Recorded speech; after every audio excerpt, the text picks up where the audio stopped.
आप सभी को मेरी ओर से प्यार भरा शुभ दोपहर बाद और आशा करता हूँ कि आप सभी कोरोना काल में स्वस्थ एवं सुरक्षित होंगे।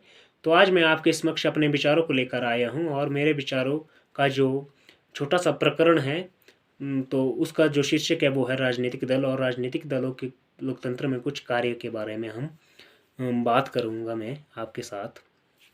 राजनीतिक दलों के बारे में सबसे पहले बात करते हैं। राजनीतिक दल, जो कि आप बखूबी जानते होंगे कि राजनीतिक दल आधुनिक युग में प्रत्येक राष्ट्र के लिए कितना महत्वपूर्ण है।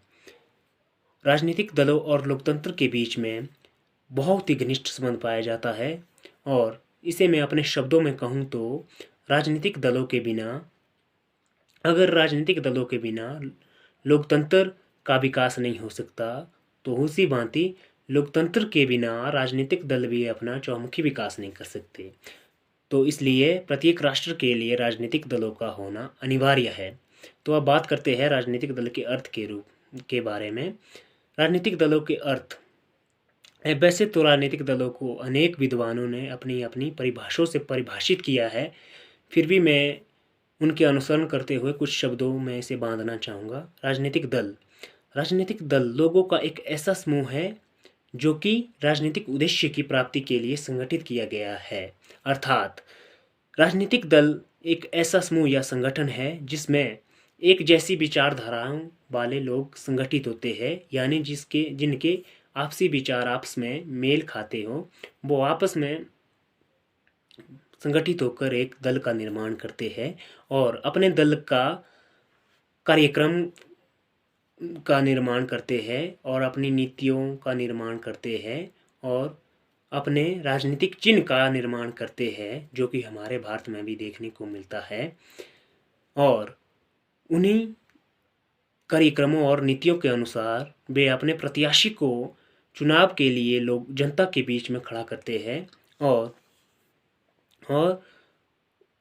जनता के सहयोग से जब उन्हें सफलता प्राप्त हो जाती है तो वह सरकार का प्रतिनिधि या सरकारी मुलाजम या सरकारी अधिकारी बनकर जनता के बीच में आते हैं या जनता के बीच में कार्य करने का उनको अवसर मिलता है। तो वे अपने राजनीतिक दलों के कार्यक्रमों का अनुसरण करते हैं और अपने राजनीतिक दलों के जो नीतियों का निर्माण उन्होंने किया था उनके अनुसार वे अब चलते हैं और अपने प्रथम कार्य है वो है जनमत का निर्माण। क्योंकि एक साधारण व्यक्ति के पास इतना वक्त या इतना समय नहीं होता कि वो पूरे देश के बारे में सोचे या देश की कठिनाइयों या समस्याओं के बारे में ज्ञान रखे। वो तो अपनी रोज़मर्रा की ज़िंदगी में व्यस्त रहता है। तो इसलिए राजनीतिक दल जनता के बीच में देश की समस्याओं को रखते हैं और उन्हें लोगों को जागरूक करवाते हैं उसके प्रति, समस्याओं के प्रति, जिस कारण कि एक साधारण व्यक्ति भी राजनीतिक दलों के सहायता से वे उन समस्याओं के बारे में सोचने लगते हैं और अपना मत प्रकट करने लगते हैं। और इसलिए महत्वपूर्ण कार्य ये है कि राजनीतिक दलों का कि वे जनमत का निर्माण करते हैं, यानी जनता के अंदर कुछ सोचने की जो जनता के अंदर जनता को अपनी ओर आकर्षित करते हैं। जो नंबर दूसरा है वो है जनता के प्रति, वो है राजनीतिक शिक्षा, लोगों को राजनीतिक शिक्षा देना। जैसे कि हमने अभी बात की कि एक साधारण व्यक्ति के पास इतना समय नहीं होता कि वो राजनीति में रुचि ले, राजनीति के कार्यों में हाथ बंटाए, क्योंकि वो अपनी रोज़मर्रा की ज़िंदगी में रोज़ी रोटी कमाने में व्यस्त रहता है, इसलिए उसके पास ये समय नहीं होता और ये कार्य उनका राजनीतिक दल करते हैं।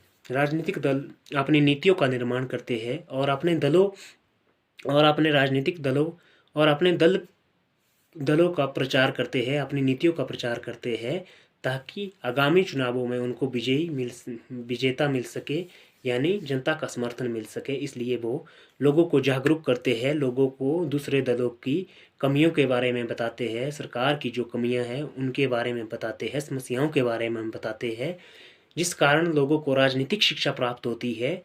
और इसकी झलक हम चुनावों के दौरान देख सकते हैं कि कि जब चुनाव नज़दीक होते हैं तो एक साधारण से साधारण व्यक्ति भी राजनीति में रुचि रखना पसंद करता है। जैसे कि आप आजकल देख सकते हैं हिमाचल में चुनाव का दौर चला है और आप देख सकते हैं कि चुनावी तहलका ऐसा मच चुका है कि गांव में आजकल तो गांव में एक साधारण व्यक्ति जो अपने काम में व्यस्त रहता था उसके मुंह से भी राजनीति की बातें शुरुआत हो जाती है। इसी के साथ मैं अपनी वाणी को विराम देता हूँ।